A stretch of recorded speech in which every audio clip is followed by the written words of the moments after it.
Hello বন্ধুরা, কেমন আছো সবাই? আশা করছি ভালো আছো, সুস্থ আছো। উত্তর দিনাজপুর জেলার ছোট্ট গ্রাম থেকে আমি পায়েল।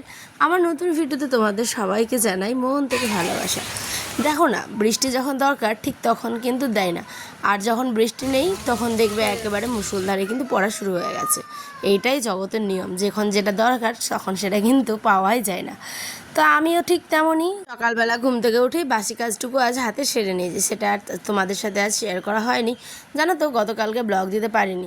আমার মনটা এত পরিমাণে খারাপ হয়েছিল যে কি বলবো। 10 মিনিটের ব্লগটা এডিট করলাম, কিন্তু তারপরে যে আপলোড করব তার জন্য এক্সপোর্টই হচ্ছিল না, যেহেতু আমার স্টোরেজ পুরো ফুল হয়ে গেছিলো সেই জন্য। তো চলো, আজ সকালে উঠেই রান্নাবাসি বসিয়ে দিয়েছি, ভাত আর করবো হচ্ছে পাট শাক। তোমরা কারা কারা এই শাকটা খাও আমি জানি না, আমাদের দিকে এটা গেলো বমপাট। বমপাট শাক খেতে কিন্তু ভীষণ ভালো লাগে, বিশেষ করে শুধু আম সত্য মানে আমের যেটা শুকিয়ে ককড়া হয়ে যায় না, বেশ একদম ভালো লাগে খেতে, টক টক আমসি বলে, সেটাকে দিয়ে যদি রান্না করা যায় ভীষণ ভালো লাগে। কিন্তু ওই যে শ্বশুরবাড়িতে থাকি, অনেকের অনেক রকমের মতামত নিয়ে কিন্তু রান্নাটা করতে হয়। অনেকের বলতে সরি, আমার হাজব্যান্ডেরই বলছি আমি, কারণ আমার হাজব্যান্ড কিন্তু খায় না ওই রকম আমসি দিয়ে মানে শাক। ওই বলে ওইটা খেলে নাকি পুরো শাকের টেস্টটাই নষ্ট, কিন্তু আমার আবার টক না হলে ভালোই লাগে না। তো এই যে আমাদের নতুন গাড়িটাকেও একটুখানি দেখিয়ে দিলাম, আমাদের সোনামোনাটাকে। এখানে আমি ঢাকা দিয়ে রেখেছিলাম, কিন্তু কি করব, বৃষ্টির জল পড়ছিল, তাই ভাবলাম আগে জলটা শুকাক তারপরে ঢাকাটা দিব। এখানে ভাতটা বসিয়ে দিয়েছি। তো চলো তোমাদের সাথে টুকটুক করে শেয়ার করি, জানি না কতটা পারবো, যতটা পারবো শেয়ার করব। আজকে স্টোরেজটা পুরো খালি হয়ে গেছে, মানে এত পরিমাণে ভরে গেছিলো গাইজ, একটা ছবি পর্যন্ত মানে আমি এক্সপোর্ট করতে পারছিলাম না। এখানে ভাতের সাথে দিব হচ্ছে আলু সেদ্ধ, তাই আলুটাকেও বসিয়ে দিচ্ছি। এখন বাজে 8টার মতো, ছেলে আমার ঘুমাচ্ছে। আমার ছেলেও ভীষণ অসুস্থ গতকালকে থেকে, মানে বমি করেছিল সকালে 2বার, রাত্রে 2বার, 4বার।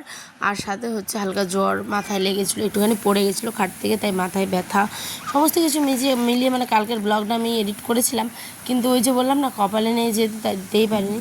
তো চলো, কিছু বলার নেই, আজকের ব্লগটা তোমরা দেখে জানিও যে কেমন লাগছে। এখানে আমি শাকের মধ্যে কাঁচা লঙ্কা দিলাম কিছু, কারণ কাঁচা লঙ্কা শাকে দিলে না খেতে ভাতের সাথে ডলে খুব ভালো লাগে। আমার বর খুব প্রেফার করে আর কি সেই খাওয়াটা। আর এই দিকে দেখতে দেখতে দেখো ভাতগুলোও কিন্তু বলকে গেল, তাই না? এবার একটুখানি স্নান টান যেহেতু হয়ে আছে, তাই ভাবলাম চলো একটুখানি ক্রিম আর একটুখানি পাউডার। আমার বরের কাণ্ড দেখো, ছোট ছোট সব নিয়ে এসেছে, বলছে বড় নাকি ওই দোকানে ছিলই না, সেই জন্য নিয়ে এসেছে ছোট্ট ক্রিম আর ছোট্ট ফেস ওয়াশ। তারপরে মুখে ফ্রেশ লাগে মানে পাউডার লাগালে, সেই জন্য কিন্তু আমি ক্রিমের পরে সবসময় এরকমভাবে পাউডারটা লাগিয়ে নিই, তাহলে মুখটা না বেশ ঠান্ডা লাগে আর ভালো লাগে। যখন কোথাও যাই তখন আলাদা ফেস পাউডার এটা সেটা লাগাই, কিন্তু এখন না, এখন বাড়িতে আছি তাই নবরত্ন পাউডারটাই লাগালাম, খুব ভালো লাগে জানো তো। এরকম মুখে ঠান্ডা ঠান্ডা একটা মানে ফ্লেভার আছে, বেশ ভালো লাগে। সমস্ত কিছু তো দেখলেই সকাল থেকে মেঘের অবস্থা প্রচণ্ড খারাপ। গুড মর্নিং সবাইকে, কেমন আছো সবাই? আশা করছি ভালো আছো। গতকালকে ব্লগ দিতে পারিনি, বিকজ আমার ফোনে স্টোরেজ পুরো ফুল হয়ে গেছিলো, যেখানে একেবারে কিন্তু আমি কোনো কাজই করতে পারছিলাম না, যে কারণে ওটাকে পুরো রেজিস্টার মেরে আমি ক্লিন করে দিয়েছি রাত্রে। তারপর আজ থেকে নতুন ব্লগ কিন্তু দিচ্ছি তোমাদের, তাই গতকালকে ব্লগ দিতে পারিনি, সেই জন্য দুঃখিত মন থেকে। আর এখন তো রান্নাবাড়ি বসলাম, তোমরা দেখতেই পেলে, স্নানও হয়ে গেছে, মোটরের জলও নেই। হ্যাঁ, মোটরের জল কিন্তু। আর এইদিকে দেখো ওয়েদারটা গাইজ, ওই ধানে গাছটা দেখো কি ভালো লাগছে না, টাটকা জল পড়ে দেখো টাটকা হয়ে গেছে, পুরো অন্ধকার হয়ে আসছে, মনে হচ্ছে আবার বৃষ্টি আসবে বলে।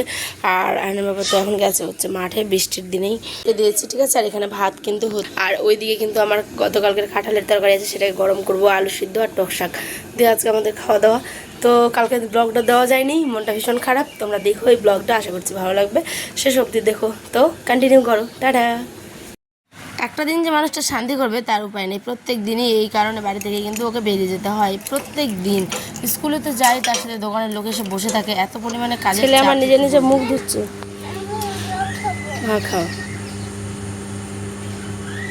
দেখো গাইজ, ঘুম থেকে উঠলো, নিজে নিজে মুখটা ধুয়ে নাও, মুখে নোংরা আছে, মুখে জল দাও, চোখে দাও, চোখটা দাও, দেখো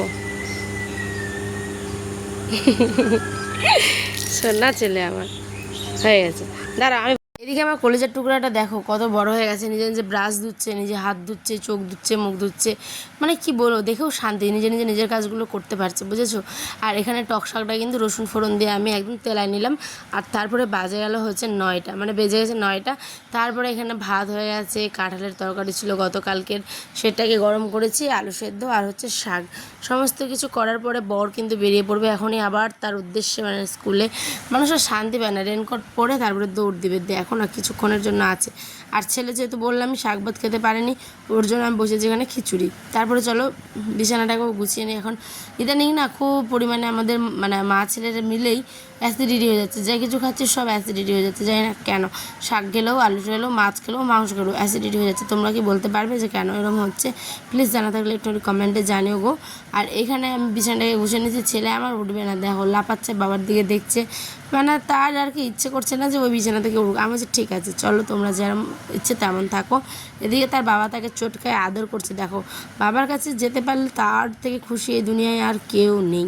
আর এইদিকে বৃষ্টির দিন এক ঘরে এক বারান্দা হলে যা অবস্থা হয়, সমস্ত কিছু দেখো কেউ কার জায়গা নেই, ওই মেলে দিয়েছে। বৃষ্টির মধ্যে কাপড়গুলো এখনও তাদের ভিজছে। আর আমার যেহেতু টুকটুক একটুখানি বারান্দা আছে, ওই বারান্দাটাতে আমি এখন কিন্তু মেলে দেবো। জানো তো ঝড় বৃষ্টি হলে এই চিন্তাটা লেগেই থাকে, কখন বৃষ্টি কমবে, কখন বৃষ্টি কমবে, তো কাপড়গুলো শুকাবো। কিন্তু আবার এটাও হয় মনে যে বৃষ্টি হলে এখন কত মাঠের জলের দরকার, তাই না?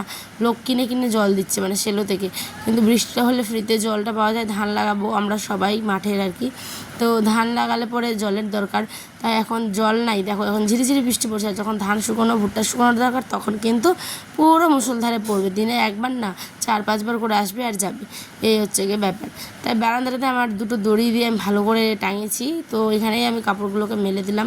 এবার ওর বাবা আর বলছে এটা কিছু রোম্যান্টিক গান চালাও, তো বৃষ্টির দিনে ভালো লাগছে, তাই এখানে সুন্দর রোম্যান্টিক গান শুনতে শুনতে কলের পর কল বেরোতেই হলো। লাস্টে মশাইকে দেখো ঝড় বৃষ্টি মাথায় নিয়ে বেরিয়ে পড়লো। এই যে আমাদের ইলেকট্রিক স্কুটিটা কেমন লাগছে জানিও। আর আবার রেনকোট পরে কিন্তু চলে গেলো তার স্কুল, আর স্কুল তো যেতেই হয়, আর তারপরে যাবে দোকান। বাই দ্য ওয়ে ব্লগ কেমন লাগলো গাইজ প্লিজ কমেন্টে জানিও, অপেক্ষায় থাকবো তোমাদের কমেন্টে। টাটা।